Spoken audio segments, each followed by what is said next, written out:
নমস্কার, আমি বিশাখ। আজকের এই ভিডিওতে আমি আপনাদের সাথে রং সম্পর্কে বিভিন্ন কথা আলোচনা করব এবং তার ব্যবহারগুলো সম্পর্কে বলবো। তো এই রং কী কী নিয়ে তৈরি হয় সেটা বলতে গেলে এখানে দুটো জিনিসই মেন জিনিস, সেটা হলো পিগমেন্ট আর একটা হচ্ছে বেস।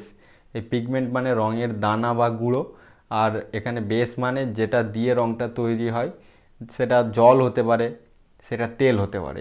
এছাড়াও রঙের আঠালো ভাব এবং স্থায়িত্ব বৃদ্ধি করার জন্য আঠা বা অন্যান্য ধরনের কেমিক্যাল ইউজ করা হয়, সেগুলো বিভিন্ন রঙের ক্ষেত্রে বিভিন্ন রকম হয়ে থাকে এবং এগুলোর বেসিসে বিভিন্ন রং আলাদা আলাদা নামে পরিচিত হয়েছে। তো এই রঙের বিভিন্ন প্রকারভেদগুলো হলো অ্যাক্রেলিক কালার, ফেব্রিক কালার, তারপরে gouache colour, poster colour, oil colour.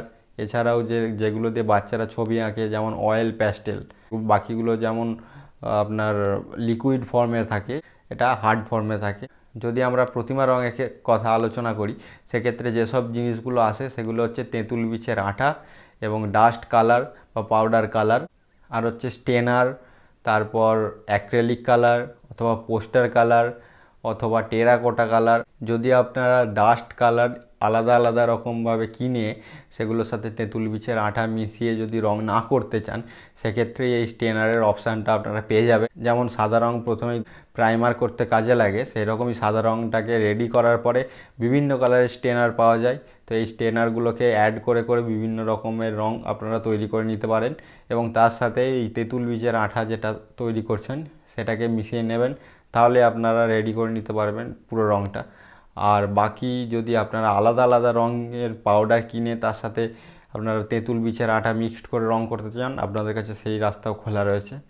এছাড়া যদি চোখ টোক আঁকার কথা বলেন, সেক্ষেত্রে আপনাদেরকে অবশ্যই ব্যবহার করতে হবে পোস্টার কালার, অথবা আপনাদের কাছে অপশান থাকছে অ্যাক্রেলিক কালার। এই পোস্টার কালার আর অ্যাক্রেলিক কালারের মধ্যে একটাই তফাৎ, এই অ্যাক্রেলিক কালার আপনারা বেশি করে জল মেশাতে পারবেন না, এই রঙটাকে বেশি করে লাইট করতে পারবেন না, যেটা আপনারা পোস্টার কালার দিয়ে পারবেন। তাই জন্য অনেক শিল্পী রয়েছেন যারা এখনও পোস্টার কালার এই চোখ টোক আঁকেন, বাট এখন নতুন মার্কেটে এই অ্যাক্রেলিক কালার দিয়ে চোখ আঁকার প্রচলন শুরু হয়েছে।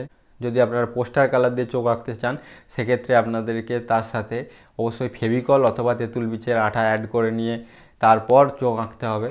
আর যদি আপনারা অ্যাক্রেলিক কালার দিয়ে চোখ আঁকতে চান, সেক্ষেত্রে আপনাদের কাছে সুবিধা রয়েছে, সেটার সাথে আর আপনাদেরকে অন্য কিছুর মেশানোর দরকার পড়বে না। রং করার শেষে আপনারা যখন অ্যারারুট মারবেন ঠাকুরের, তো সেক্ষেত্রে আপনাদেরকে একটা বিষয় অবশ্যই মাথায় রাখতে হবে যে আপনারা যদি পোস্টার কালারে চোখ এঁকে থাকেন, তাহলে আপনাদেরকে অবশ্যই তাতে সঠিক পরিমাণে আপনারা ওই তেঁতুল বীজের আঠা অথবা ফেভিকল মিশিয়েছেন কি না। যদি আপনারা ভুল পরিমাণ মিশিয়ে থাকেন, মানে অল্প পরিমাণ, সেক্ষেত্রে আপনারা অ্যারারুট মারার সময় আপনাদের রং কিন্তু গড়িয়ে যেতে পারে, মানে রংটা মিক্সড হয়ে যেতে পারে।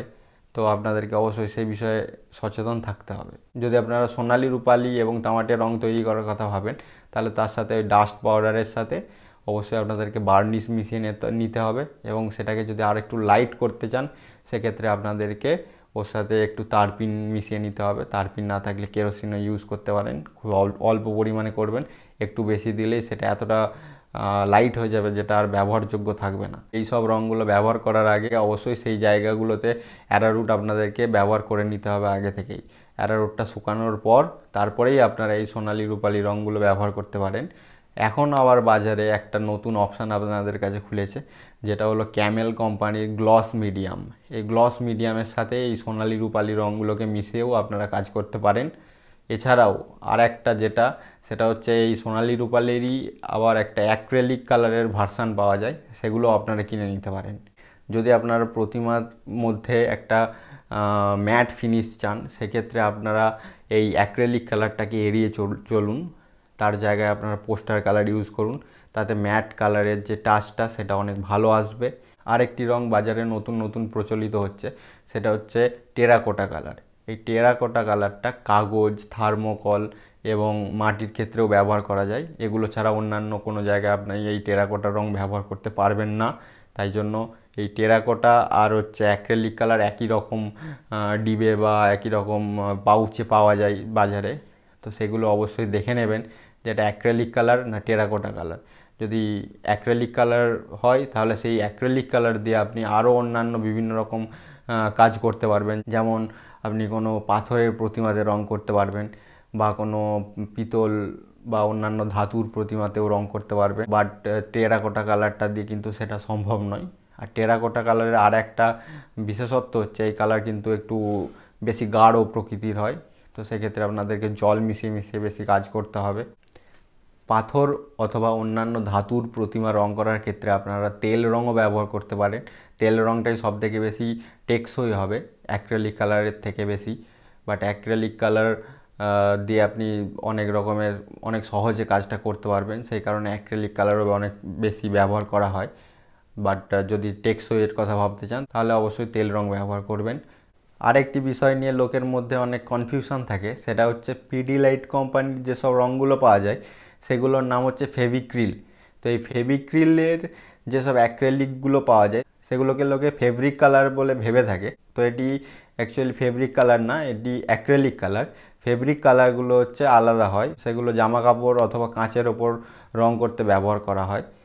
যদি ভিডিওটি আপনাদের ইনফরমেটিভ লেগে থাকে তাহলে অবশ্যই ভিডিওটিকে লাইক করবেন, আমার চ্যানেলটিকে সাবস্ক্রাইব করবেন, এবং আপনাদের যদি কারো এই বিষয়ে ইন্টারেস্ট থাকে তাদের সাথে ভিডিওটি অবশ্যই শেয়ার করবেন। নমস্কার।